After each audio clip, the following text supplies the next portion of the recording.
Sholat subuh ini sampai bentuk loyalitas atau kesetiaan kita sebagai hamba, karena memang tidak mudah. Sekaligus bentuk syukur atas nikmat yang telah diberikan kepada kita. Semalam kita bisa nikmat tidur dengan enaknya dan kita dibangun kembali oleh Allah Subhanahu wa Ta'ala. Melihat kehidupan pada pagi hari sudah mulai terlihat dari jam 3. Ada yang berkeliaran menuju pasar, ada yang melihat menuju tempat-tempat yang lain, ada yang masih berkeliaran di tempat tidur. Dan hari ini alhamdulillah izin Allah kita bisa hadir di masjid ini bersama-sama melakukan satu kewajiban kita untuk kesetiaan kita. Jadi seperti ini memang yang tidak mudah.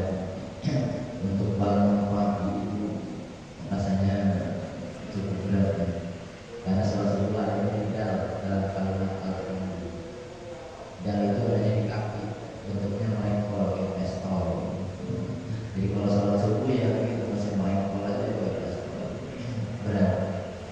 Bukan berarti merendahkan di dalam surga, tetapi bersyukurlah kita nikmat terbesar yang kita rasakan hari ini, yaitu kita bisa melaksanakan salat subuh. Karena ini adalah nikmat terbesar yang Allah berikan kepada kita.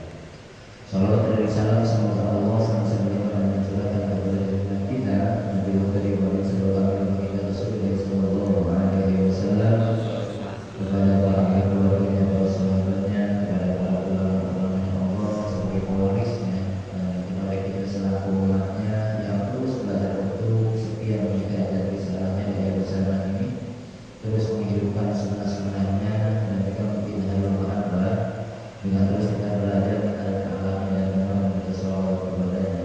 Semoga dari itu semua kita dapat sebagai umatnya yang akan mendapatkan syafaat semua akhlak yang amin ya Allah ya Rabbal alamin. Kepada iman saudara seiman saya kita yang saya hormati, pada pagi hari ini seperti biasa di hari Ahad pekan pertama kita coba untuk memperpanjang itikaf kita di masjid yang kita cinta ini sampai waktu isyarat asar nanti insyaallah. Kita coba untuk menambah hasanah pemahaman dan agama kita, mengambil pesan-pesan dari ayat Al-Quran.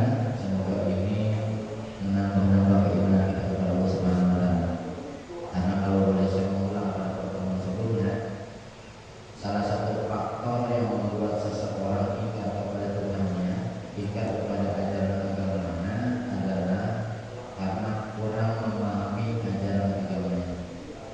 Sehingga faktor ini membuat seseorang mudah untuk ingat kepada Tuhannya, ingat kepada ajaran agamanya.